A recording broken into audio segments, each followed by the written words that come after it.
નમસ્કાર વિદ્યાર્થી મિત્રો, જય માં સરસ્વતી. આજે આપણે સ્વાધ્યાય 2.2 ની અંદર દાખલા નંબર 2 શીખીશું. નીચે દર્શાવેલી સંખ્યાઓ અનુક્રમે દ્વિઘાત બહુપદીના શૂન્યનો સરવાળો અને શૂન્યનો ગુણાકાર છે. તે પરથી દ્વિઘાત બહુપદી મેળવો.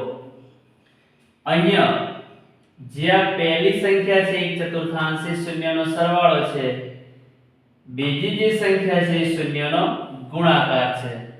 આપણે અહીંયા આ બંને ઉપરથી દ્વિઘાત બહુપદી મેળવવાની છે. આ દ્વિઘાત બહુપદીનો આપણે પ્રમાણિત સ્વરૂપ યાદ કરીએ તો પ્રમાણિત સ્વરૂપ આવું છે: p of x બરાબર x2 bx c. આપણે દ્વિઘાત બહુપદી મેળવવી હોય તો આપણી પાસે a b અને c ની કિંમતો હોવી જોઈએ. તો આ જે કિંમતો આપેલી છે સરવાળો અને ગુણાકાર, એના પરથી a b અને c પહેલા મેળવેલી છે. તો શરૂઆત કરીએ. તો 1/4 એ બંને શૂન્યનો સરવાળો છે, એટલે કે અહીંયા આલ્ફા પ્લસ બીટા બરાબર 1/4.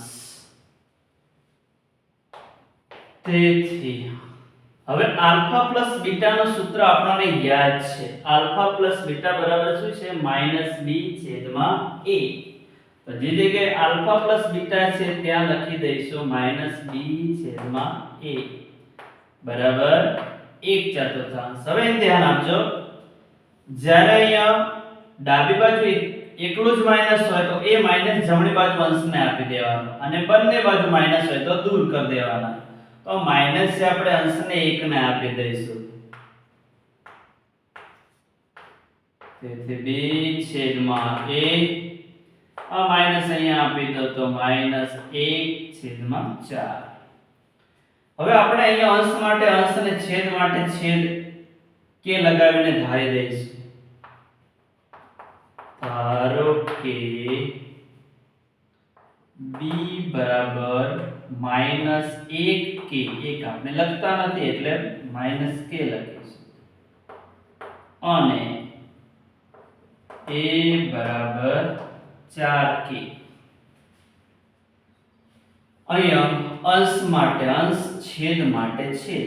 b અંશમાં છે એટલે -1k લીધા, b બરાબર -1k. છેદ માટે છેદ તો a બરાબર 4 ની પાછળ k લગાવ્યા એટલે a બરાબર 4k થયા. અહીંયા આપણે કારણ લખીશું, અથવા તો જ્યાં k is not equal to 0, k belongs to r. આ રીતે આપણે આ લખીશું.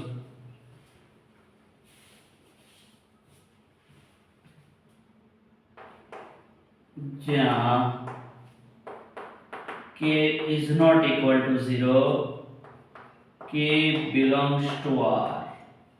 એટલે કે k છે 0 નથી, શૂન્યેતર સંખ્યા છે, સાથે સાથે k belongs to r એટલે કે r ની અંદર આવે, એટલે કે વાસ્તવિક સંખ્યા. ટૂંકમાં કહેવાય તો k શૂન્યેતર વાસ્તવિક સંખ્યા છે. હવે જો આપણને b અને a બંને મળી ગયા છે, હવે જો આપણને c ની જરૂર છે તો આપણા માટે ત્યાં બીજી શરત આપેલી છે, આલ્ફા * બીટા.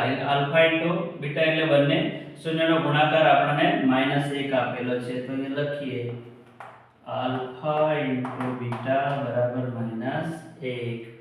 હવે આલ્ફા * બીટા નું સૂત્ર આપણને યાદ છે કે આલ્ફા * બીટા બરાબર c/a.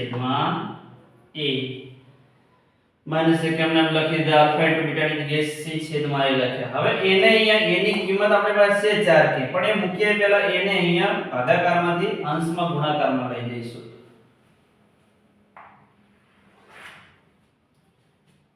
તેથી c બરાબર આ માઈનસ એ અહીંયા અંશમાં -1 સાથે ગુણાશે એટલે -a થઈ જશે.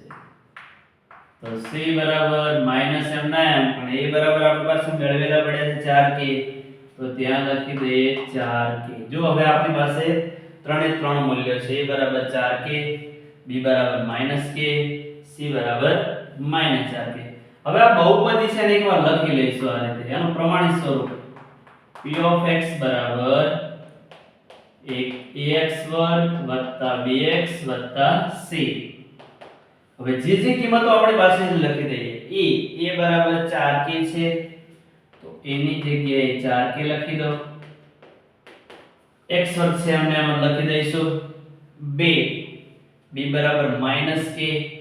હવે માઈનસ એટલે પ્લસ ના લખો તો ચાલે ડાયરેક્ટ જ માઈનસ લખી દઈશું -4k x એકલા k છે -k x m ના m c બરાબર -4k. હવે જો ત્રણે ત્રણમાં જે સામાન્ય હોય બાર k સામાન્ય છે બધાની અંદર તો k ને બહાર કાઢી દઈશું જે વધ્યું એ કૌંસમાં લખીએ. અહીંથી k બહાર આવશે એટલે અહીંયા 4 વધશે x વર્ગ વધશે. અહીંથી k બહાર આવશે એટલે x વધશે. આમાંથી k બહાર આવશે એટલે -4 વધશે. અહીંયા જે શરૂઆતમાં આપણે લીધું એ કારણ ફરી લખી દઈએ કે કારણ કે k is not equal to 0 અને k belongs to r હતા આપણી પાસે. તો અહીં લખી શકાય તેથી p of x बराबर 4x वर्ग माइनस x माइनस 4 એ માગેલ દ્વિઘાત બહુપદી છે.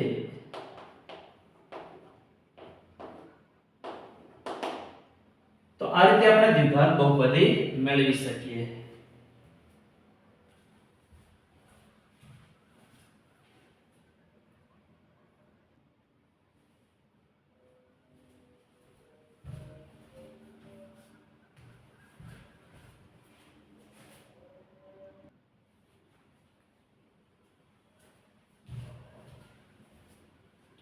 નંબર 2 અહીંયા આલ્ફા પ્લસ બીટા બરાબર વર્ગમૂળ 2 આપેલા છે અને આલ્ફા ઇન્ટુ બીટા બરાબર 1/3 આપેલા છે. આલ્ફા પ્લસ બીટા બરાબર વર્ગમૂળમાં 2. તેથી હવે આલ્ફા પ્લસ બીટા નું સૂત્ર છે -b છેદમાં a. તો અહીંયા લખીએ -b છેદમાં a. વર્ગમૂળ 2 ના છેદમાં કંઈ નથી તો 1 લખવા હોય તો લખી શકાય. લખી દેવાના એટલે સરળતા રહે તમને કે ધારવામાં. હવે માઈનસ છે બાજુમાં આપી દો તો b છેદમાં a માઈનસ વર્ગમૂળ 2 છેદમાં 1.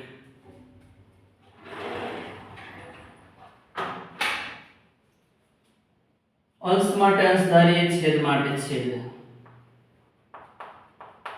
ધારો કે b બરાબર માઈનસ વર્ગમૂળ 2k અને a બરાબર 1k. અંશ માટે અંશ ધારવાનો છેદ માટે છેદ. b બરાબર માઈનસ વર્ગમૂળ 2 પાછળ k લગાવી દેવાનો a બરાબર 1k. અહીંયા લખીએ જ્યાં k is not equal to 0 k belongs to r.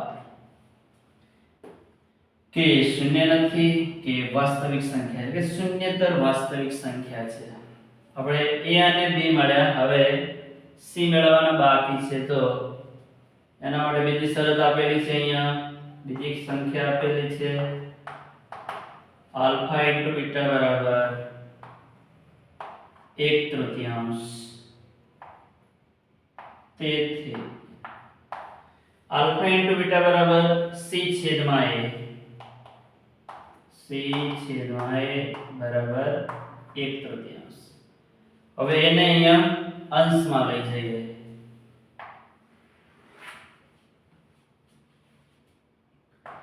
તેથી c બરાબર 1/3 a.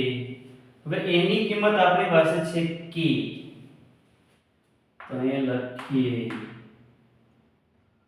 c બરાબર 1/3 k. હવે આપણી પાસે a પણ છે, b પણ છે અને c પણ છે. બહુપદીનું પ્રમાણિત સ્વરૂપ લખીએ p of x બરાબર ax વર્ગ વત્તા bx વત્તા c. a બરાબર k છે તો એની જગ્યાએ લખીએ k x નો વર્ગ વત્તા b બરાબર માઈનસ વર્ગમૂળમાં 2k છે તો b ની જગ્યાએ લખીએ માઈનસ વર્ગમૂળમાં 2k x એમ ના એમ. c બરાબર આપણી પાસે 1/3 k છે તો અહીંયા લખીએ 1/3 k. હવે અહીંયા છેદમાં 3 છે, આપણે અહીંયા છેદ છે એને દૂર કરી દેવા છે, એના માટે શું લઈશું? લસા લઈશું, પછી બધામાંથી જે કોમન નીકળતું એ કાઢીએ. તો અહીંયા છેદમાં 3 છે, અહીંયા છેદમાં 3 લાવવા માટે 3 વડે ગુણવા પડે, નીચે છેદમાં અહીંયા 3 લાવવા માટે 3 વડે ગુણવા પડે. અહીંયાને અંશ અને છેદને દરેકને 3 વડે ગુણી દઈશું, સરળતાથી કોમન કાઢતા ફાવે આપણને. તો અહીંયા 3 વડે ગુણ્યા 3 વડે ભાગ્યા, જે વધ્યું છે બાજુમાં લખી દો 3kx વર્ગ. અહીંયા પણ આને 3 વડે ગુણો એટલે 3 વર્ગમૂળ 2kx છેદમાં 3.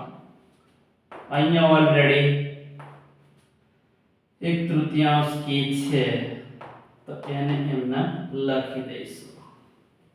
હવે 3 ની અંદર 1/3, અહીંયા અંશમાંથી 1/3, અંશમાં 1 લઈ દો, અહીંયા પણ 1/3, તો બધામાંથી 1/3 કોમન કાઢીએ, સાથે સાથે k કોમન કાઢીએ. તો એક તો 1/3 બધામાંથી બહાર કાઢીશું કોમન, અને બધામાં k દેખાય છે, k ને બહાર કાઢી દઈશું. તો અહીંયા આપણને કૌંસની અંદર અહીંયા અંશમાં 3 વધશે, k બહાર આવતા રહ્યા એટલે x વર્ગ વધશે, 3 તો બહાર આવી ગયા છે, માઈનસ અહીંયા 3 વર્ગમૂળ 2 k બહાર આવતા રહ્યા છે તો એક x વધશે, છેદના 3 બહાર આવી ગયા છે. અહીં 1/3 k બધું જ બહાર આવી છે, બધું જ બહાર આવી જાય તો શું વધે? 1. અહીં આપણે કારણ લખીશું, કારણ k is not equal to 0, k belongs to R. આ રીતે આપણે દ્વિઘાત બહુપદી મેળવી શકીએ.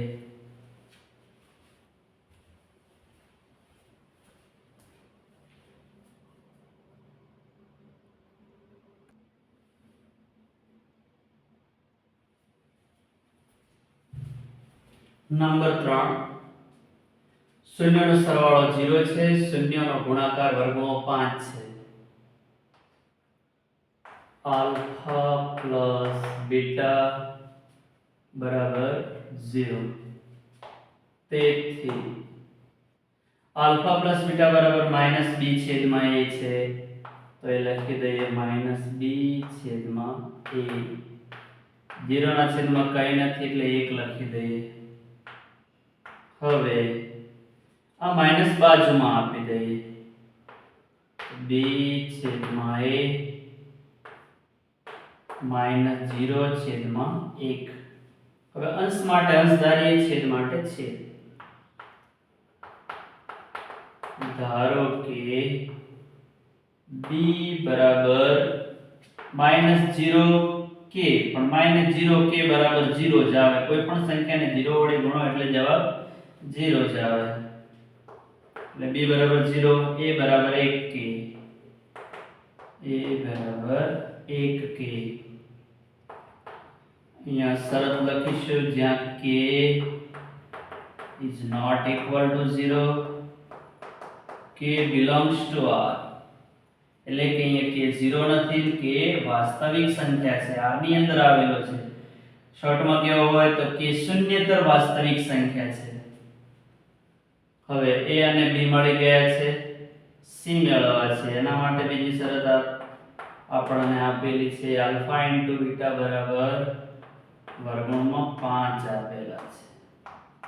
તેથી આલ્ફા ઇન્ટુ બીટાની જગ્યાએ લખીશું c છેદમાં a. આલ્ફા ઇન્ટુ બીટા બરાબર આપણું સૂત્ર છે c છેદમાં a વર્ગમૂળમાં 5 એમના. હવે એને અહીંયા અંશમાં લઈ જઈએ.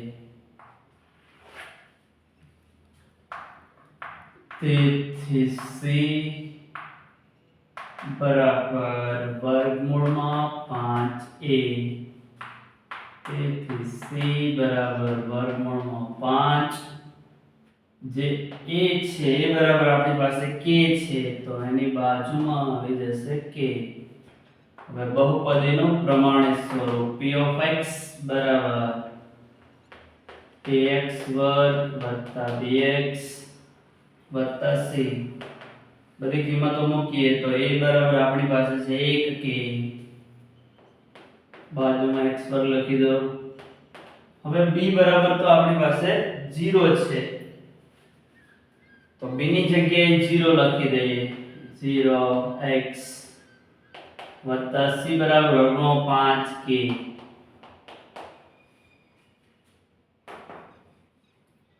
kx વર્ગ 0 ને x સાથે ગુણીએ તો અહીંયા જવાબ 0 આવશે, લખવાની જરૂર નથી. વર્ગમૂળમાં 5k. બંને પદમાંથી k બહાર કાઢી દો તો અહીંયા x વર્ગ વધશે, અહીંયા વધશે વર્ગમૂળમાં 5. તો x વર્ગ વત્તા વર્ગમૂળમાં 5 એ આપણી માગેલી દ્વિઘાત બહુપદી છે. અહીંયા નાનકડું કારણ લખી દઈએ. k is not equal to 0. k belongs to R. એટલે કે k શૂન્યેતર વાસ્તવિક સંખ્યા છે.